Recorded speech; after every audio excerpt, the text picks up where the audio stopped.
Hello, everyone, and welcome to Porous Media Tea Time Talks. My name is Javier, and I'll be your host today.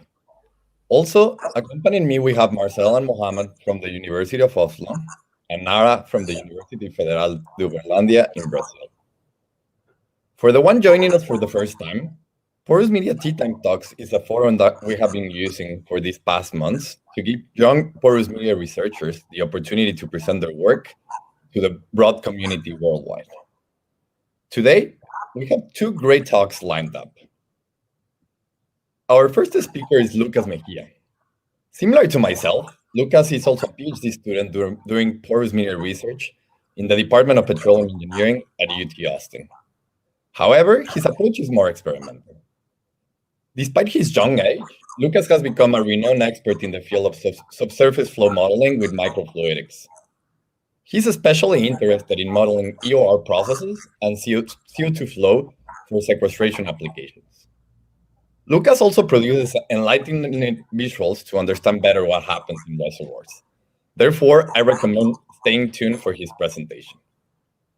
If you have any questions or comments that you would like the speakers to address live, please type them in the chat window to the right of the video, and we will ask them at the end of each talk.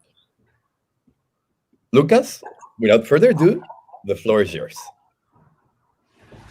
Thank you so much, Javier. So thank you to all the Porous Media Tea Time Talks people. I'm delighted to be here. So today, I'll be talking about the multi-scale visualization of two-phase displacements in porous media and their application to chemical flooding. And this entails injecting chemicals such as surfactants or polymers into rocks to get more oil out of them. So I'd like to highlight that most of this work was also done with my advisor, Matthew Balhoff. Right, so let's jump into it. So there's two major motivations to do this work. The first is that we want to observe flow at two scales, the micron scale and the centimeter or Darcy scale. So the micro scale is very important because it controls the physics. You can, for example, model that with Navier-Stokes and get a good idea of what's happening in the porous medium. But the centimeter scale or Darcy scale is great because it has good descriptive models like Darcy. It basically controls the economics. So while the micron scale controls the physics, the Darcy scale controls the economics. We also want to do this because we have micromodels that are highly reproducible and they have great optical access. So our group has been working with microfluidics for a few years, and we've been working with chips that are pretty small. So we wanted to upscale that to see if we could see the Darcy scale phenomena. So here I'm showing a surfactant flood. So basically I had injected water into this chip and then there was a bunch of oil remaining, but then I flooded it with surfactant and we can see that all of the oil is removed. So on the left, we have the Darcy scale visualization, and on the right, we can also see the micro scale visualization. And so these are great visuals because you can interpret them with both kinds of models, right? So first, I want to discuss a little bit about the experimental platform that we've been using. So this micro model we generated in our lab. We made by first generating a synthetic porous medium with a generator that makes a smooth surface, and we do that by convolving a random set of points with a Gaussian kernel, generating a smooth curve in color we have here, and then we threshold that at some z value, and we plot the projection. And so that's the porous media that we see on the right here. But then we also wanted to include 2.5D pore throats. This means that the pore throats are shallower than the pore bodies. Because micromodels are 2D materials, we wanted to make 3D or quasi 3D pore throats. And we do that by using a pore network extraction and then some image analysis. And then you can transfer that to the glass, and that's what we see on the right here. So there is a bunch of grains and pores and then pore throats, and the pore throats are shallower than the pore bodies. And the great thing about this method is that it's very easily scalable. So we implemented this in a flow domain that is about 40 centimeters long. And you're limited by the machines that you use, but you can basically print something that is really, really big. So the first application that I want to show is viscous water flooding. So this is the same thing as polymer flooding, for example. So you inject a viscous fluid into an oil reservoir to mobilize oil. So a good rule of thumb for viscous fingering in porous media is that the mobility ratio should be smaller than 1. So this means that the injectants should be more viscous than the resinant phase, and the displacement should move slowly. So if you're familiar with, for example, Lenormand plots, this is analogous to saying that if the injectant viscosity is large with respect to the resident viscosity and the injection velocity is low, the displacement will be stable. However, we saw something pretty interesting, that when the irreducible water viscosity is low, even if these conditions above are met, the displacement may finger. And this is interesting because irreducible water is water that is immobile to infinite amount of injected oil. So it is non-advectable by oil, but if it's there, it might result in fingering. So first, let's check out the, for example, stable case. So here we're injecting a very viscous aqueous phase in blue into a chip that is saturated with oil. In this case, it's black. So it's stable, right, as expected by the condition above. However, if we make the irreducible water low viscosity, so in the bottom here, the irreducible water is 1 centipoise, the viscosity, the displacement becomes unstable after about 1 centimeter. So that was pretty interesting because it's very unexpected, because the injected phase is much more viscous than both resident water and resident oil. However, there's a caveat here, which is that the amount of resident water in this chip is pretty large, about 50%. We designed this chip so that it will hold a large amount of irreducible water. So there's a bunch of grains with holes that are opposite to the flow. So next, we wanted to see if this also happened in, for example, natural porous media, random porous media. So here we're utilizing the platform that I showed you earlier. So we're injecting again 100 centipoise glycerol solution into 13 centipoise oil. In this case, the first case here has 100 centipoise irreducible water. So whatever water is there is very low viscosity, is very high viscosity. I'm sorry. But in the second case, I'm showing the displacement that is analogous to the second one that I showed earlier. And so if you look closely, it fingers through, right? So again, unexpected because whatever we're injecting is much more viscous than whatever is there. And it's pretty slow.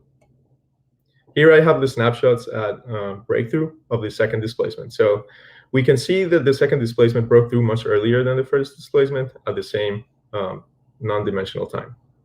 And we can compare that to analytical equations. So we see here that the first displacement is the one in red is very well described by the analytical equation, the fractional flow equation. The second displacement is somewhat okay, except that the breakthrough time described by the experiment, or described by the solution, the analytical solution, is quite off. So that was surprising. The model clearly needs some adjusting there. Afterwards, we also checked out some LB simulations to make the mechanisms more clear for us. And so what we saw is that the water that's irreducible actually intermixes by diffusion with the injected water, and it remains at the front. So it becomes a two-front problem. And at the first front, at the downstream front, the local viscosity ratio is actually unfavorable, right? And so fingers form. But what's more, this becomes like a self-serving mechanism, because the fingers actually intermix with more irreducible water as they propagate. And so they keep, for example, piercing through the oil. And in the case on the right, it's the boring case where the irreducible water has low viscosity. So there's no fingering there, even though the water is intermixed with the injected water. Right. So then we wanted to see what happens in 3D rocks, because this is the actual application, flow in rocks. And what we saw is that the behavior actually crossed over to 3D. So for example, on the right here, I have recovery curves. Since we don't have optical access in our cores, we can only check for fluid volume. So we saw that the irreducible water actually arrived much earlier when it was low viscosity than when it was high viscosity. And we also saw that the residual oil saturation was lower when the irreducible water viscosity was high. So that was interesting that we actually got to see the behavior transfer to 3D. Right. Now, I'll talk about the second application, which is surfactant plotting. And this involves injecting a surfactant agent into the porous medium to decrease the interfacial tension and then remove oil. And this we did for two reasons. One is that the pore-scale understanding of where the surfactant is very limited. So we actually have fractional flow analytical solutions for this, but they don't really tell us much about what's happening at the pore-scale.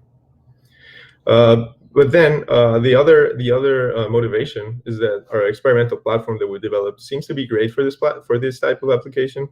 So first, here on the left, I'm showing a displacement that we use to carry out in our small chips, right? And we do remove all of the oil. However, there is clearly no bank as observed in this fractional flow solution above. But if we utilize our new platform, we actually see the formation of phase banks. The reason for that is that the tiny chips don't have enough space for the coalescence of mobilized phase. Right, so this is the experiment that I showed at the beginning, surfactant flood, where I'm removing oil. The thing is that the oil here is very viscous, or moderately viscous. It's 83 centipoise, while the aqueous phase is 1 centipoise. And the displacements are pretty slow. We can visualize them at both scales, the centimeter and the Darcy. But this still doesn't tell us very clearly where the surfactant is. So what I'm going to do now is just show you the same displacement, but I dyed the injected phase with green. And so what we see is pretty interesting, actually. So we see the formation of our phase bank in black here. But what we also see is that there is injected phase green ahead of that oil bank. And that is not what is described by the fractional flow solution. So all of the surfactant and the injected aqueous phase should be behind the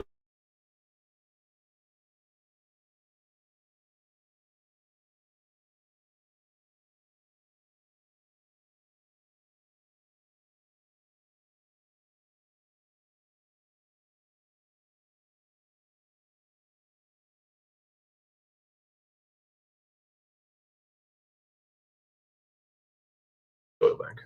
So that was very new for us.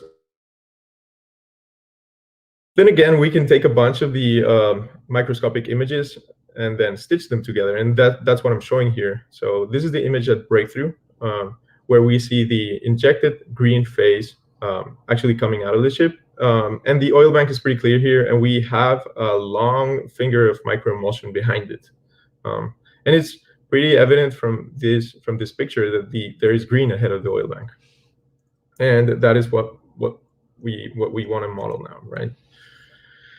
So now that we actually got to see the null behavior, we're trying to capture that in our model. So first, we're currently running pore-scale models. We're using intermixing foam. So these are sort of agreeing right now in that we have some surfactant ahead of the oil. However, not to the degree that we saw in the micromodel experiments. And for the fractional flow, what we're doing now is adding another miscible curve that absorbs on the oil. Hopefully that will give us what we want. It's taking a little effort. I haven't made it work yet, but I'm optimistic about that. And with that, after showing the two applications, just please let me know if you have any questions. Thank you so much. Thank you, Lucas, for this excellent presentation. I'd like to mention that everyone who wants to ask a question can type it in the comment section. So until we get a few questions in the comment section, I have a question of my own. Do you see any intermittent phase or connectivity path phase in your flow experiments? I mean, in the porous scales. We do. Let me show you really quickly. In this first case, we do for the second case. So right after the fingers move through, there is coalescence of fingers in the middle, and there you see intermittent, or like not really intermittent, but it's more like ganglion dynamics type of flow. For intermittency, I think it's easier to see in 3D, but I haven't really looked for it, to be honest. I'm sure I probably can find some cases where I'd like zoom into in the middle here somewhere. Yeah. So, Lucas, I have a question for you. The first phenomenon that you presented is very interesting because it's not super intuitive to us petroleum engineers. So could you elaborate on what's the impact of the injection velocity and maybe the dimensionless numbers that how is this related to fingering? How's your injection velocity related to how these two types of water mix together? Right. Yeah. So that's something that we also looked at pretty extensively, especially because in this case, if you inject more quickly, you actually don't see any fingering, and that is because the mixing happens. Well, the mixing relative to advection happens more slowly, if you will. So if there's not enough time for the water in these squares or in the like irreducible water pores to mix with the injected water, you will actually not see any fingering. Which is like counterintuitive to what you see in Lenormand plots. So this is like a non-monotonic type of behavior, right? So you see fingering at slow velocities, and then non-fingering at high velocities, basically. So that was cool. That was different for us, for example. And do you think this phenomenon, is it porous media dependent? For example, if we increase the roughness of the pores and networks or increase the distribution of sizes, do you think can we see the same effect in different ranges?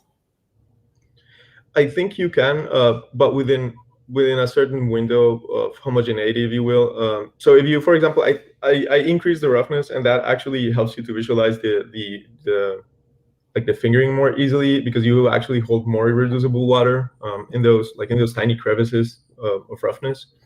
But if you have a pore size distribution that is too wide, like some fractures there, everything flows through the fractures, and you'd have to increase the injectant viscosity quite a bit in order to like see any mobilization of this irreducible water to a uniform front, if you get what I mean. Yeah. Okay. Okay, we have one question from Nara. Thanks for the presentation. What do you expect if a more viscous fluid is used as the displacing phase in the first experiment? Right. So I tried. This was cool because I tried injecting glycerol 98%, which is like 600 centipoise, and you still saw fingering, even for this geometry that holds very little irreducible water. So this one actually holds about 5 to 7%. So not as much as the previous one. Basically, we're not cheating with this one. And even with very, very viscous injected phase, you still see some fingering. Yeah. Wonderful. Thank you, Lucas. Thank you for this excellent presentation and for the wonderful answers to the questions. I think now we can move on to the second speaker. Our second speaker is Rosmery Quispe Zavala, a PhD student of computational modeling at Laboratory of Applied Mathematics, Federal University of Juiz de Fora. In her research, she uses fractional flow theory to study foam injection models. Today, Rosmery is going to talk about analytical solution of population balance model describing foam displacement. Thank you, Rosmery, for joining us, and the floor is yours. Good morning, everyone.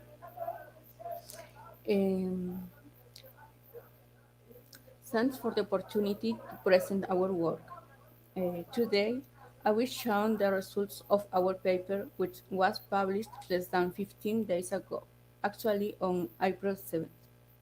This work was carried out under supervision of Professor Gregorio Shapiro and Dr. Luis Lozano in collaboration with Professor Pacelli Zita. First of all, I will talk about the foam utility. This is used in foam injection, which is an enhanced oil recovery method, and that aims to improve sweep efficiency of gas. For example, here is shown a figure with two important differences between gas injection and foam injection. On the left, two of the main effects that make it difficult to scan gas injection are shown.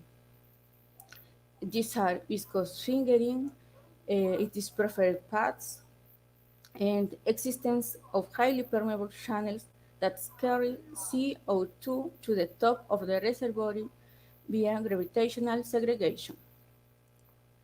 On the right, we have a scheme that represents a foam injection where we notice that the viscous fingering is controlled and highly permeable channels are covered.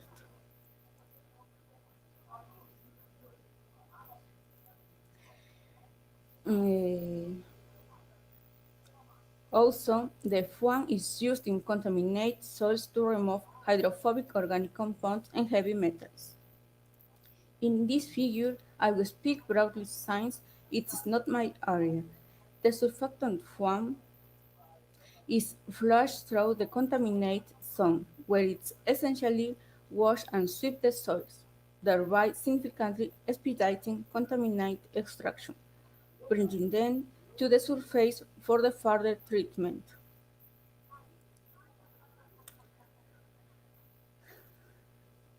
This work aims to explain the experiment present in Sinju et al. 2013 and Sinju Sita 2015.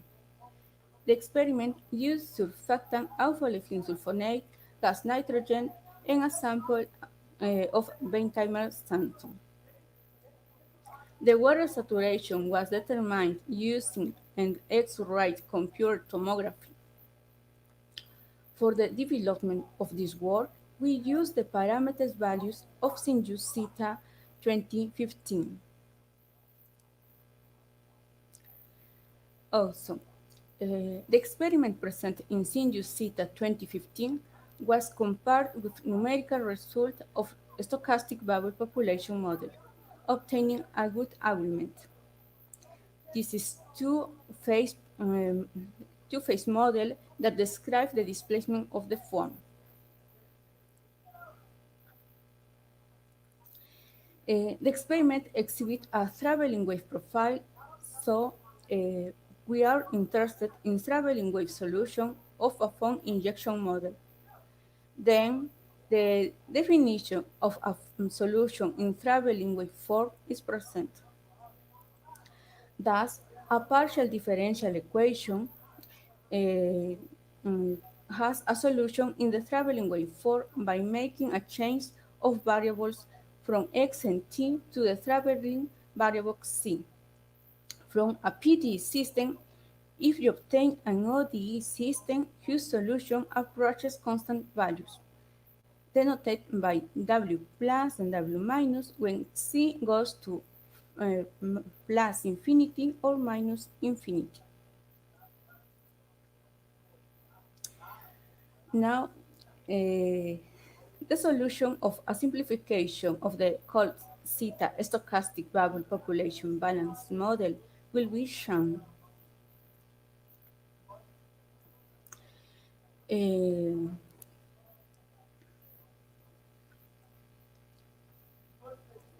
the simplified stochastic bubble population model considers the hypothesis here presented. In this work, mentioning that in the original model, the phases are compressible and the mobilities are non-Newtonian.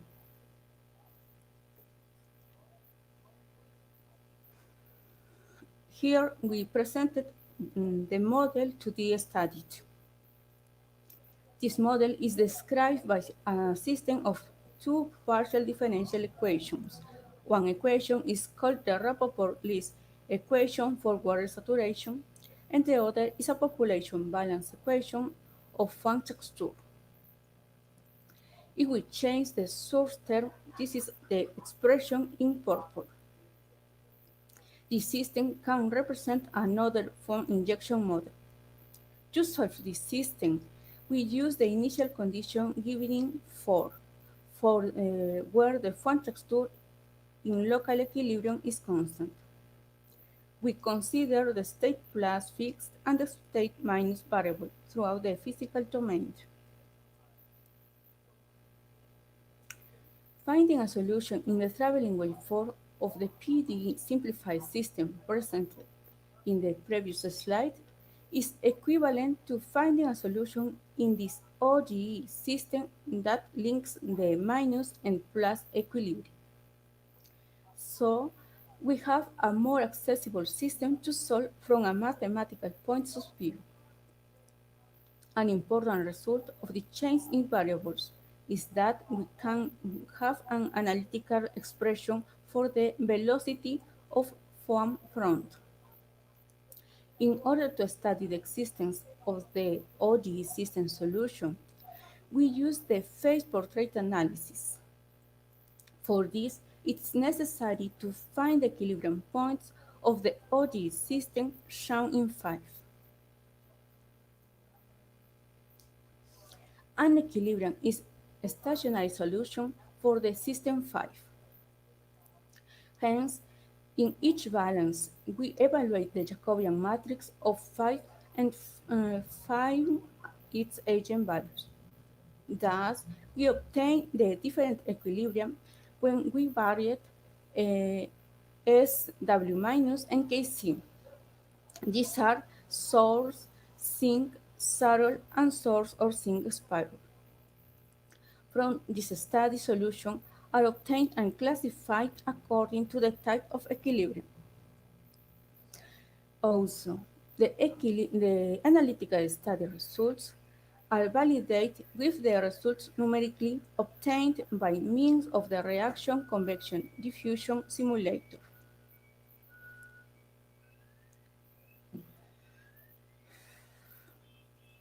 Using the same mathematical theory in Lozano et al. 2021, we use changed variables to obtain an OGE system in the traveling variables.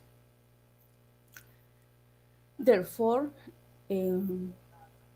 through phase portrait analysis, we were able to classify the solutions in the parameters space SW minus and Kg with Kc equals 0. We obtained two regions. In region 1, the equilibrium are source and saddle, and there is an orbit connecting the left to right. In region 2, the equilibria are saddle and saddle, and the solution are type Debye level. This is a wave sequence composed by one spreading wave and one traveling wave.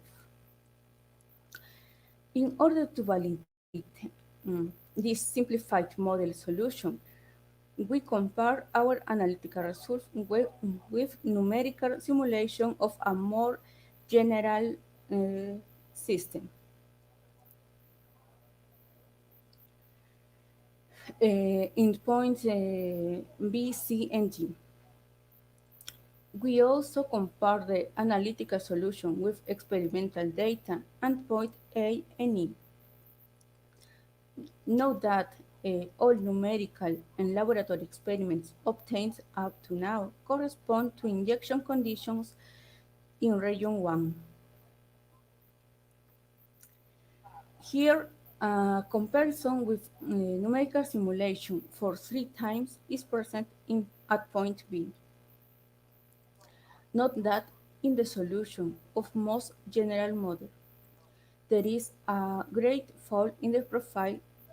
This behavior can be a result that consider the phase compressible in the model.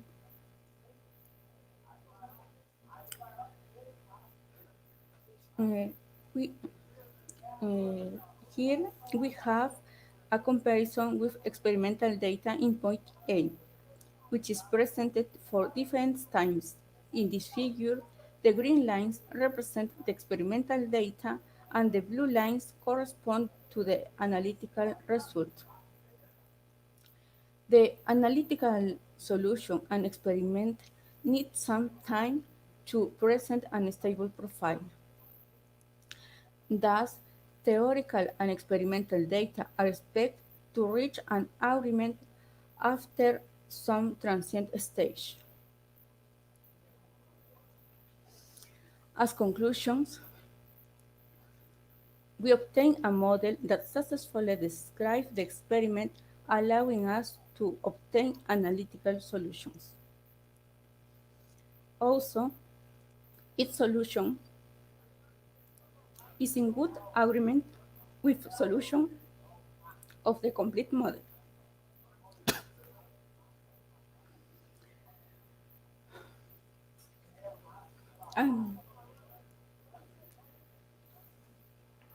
Okay. Analytical expression. Excuse me. Sorry, go ahead.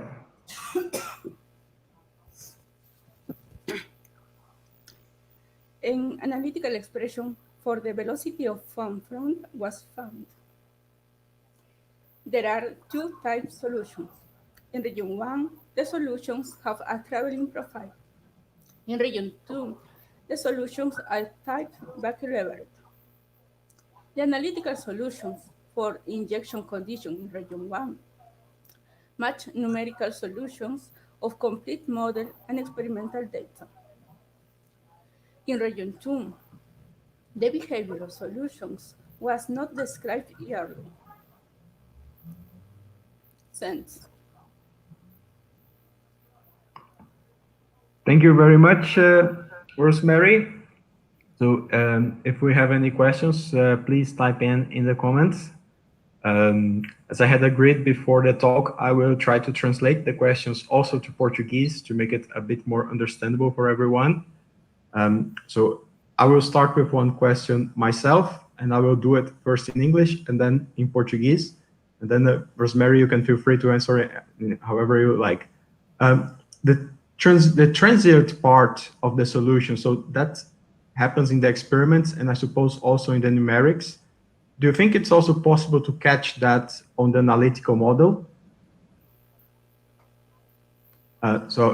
Eu vou somente dizer a mesma coisa em português agora.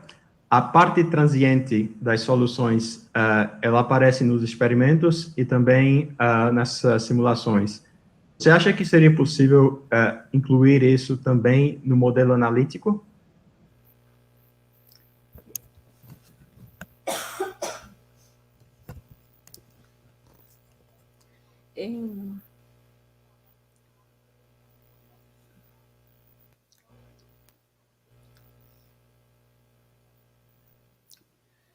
A parte transiente mas no modelo analítico temos a parte transiente.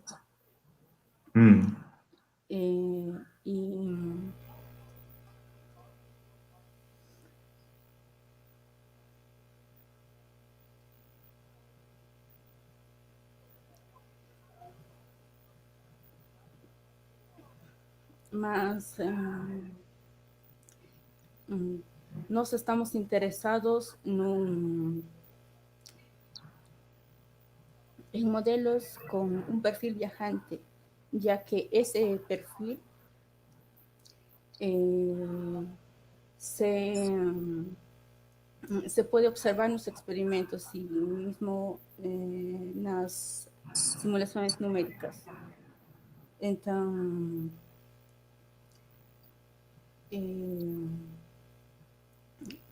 y por eso que nos tenemos ese comportamiento estacionario, ese perfil estacionario para solución analítica. Entendo. Estamos procurando soluções desse tipo. Certo. Então, vou somente traduzir para inglês. What Rosemary has just mentioned, that the analytical model also includes the transient part, but the traveling wave solution is the one that is also observed in the experiments and in the numerics. So this is why it has been focused more strongly in the work. So thank you, Rosemary. Do we have any other questions? I think we don't have any questions from the audience now. So, okay, there is one question from Adolfo Pires. So I will show it on the screen and I will try to translate it also to Portuguese. So Adolfo says, Rosemary, very nice presentation. Did you map the solution for any left and right initial conditions? Rosemary, a apresentação muito boa. Você mapeou a solução para qualquer condição inicial, esquerda e direita? Não, na verdade, considerei a condição inicial da direita fixa e o lado esquerdo em todo o domínio. A direita fixa e o lado esquerdo? Variável, em todo o lado esquerdo variável. Uhum. So Rosmery mentions that she had a fixed condition for the right side, and the left side was variable all over the domain. Okay, so I think this was our last question. So I would like to thank both speakers and our audience from today, Rosmery and Lucas. Thank you very much. So we move on to the closing slides of this session. And I would like to, for 2 weeks from now, we have another session. And up to now, we have one confirmed speaker from the Indian Institute of Technology. You can see her name and the talk there. And we are still organizing the second speaker, so that will be advertised very soon. And I would also like to mention that today is actually the deadline for the early bird registration for Interpore. So don't forget about that. You have a discounted fee up to today, and you can go to interpore.org to register for the online conference. Thank you very much. On behalf of the whole Porous Media Tea Time Talks, you can see we are on the screen there. It's a very big team now. It takes over your whole screen. I'm very happy. And we'll see you again in 2 weeks. Bye-bye.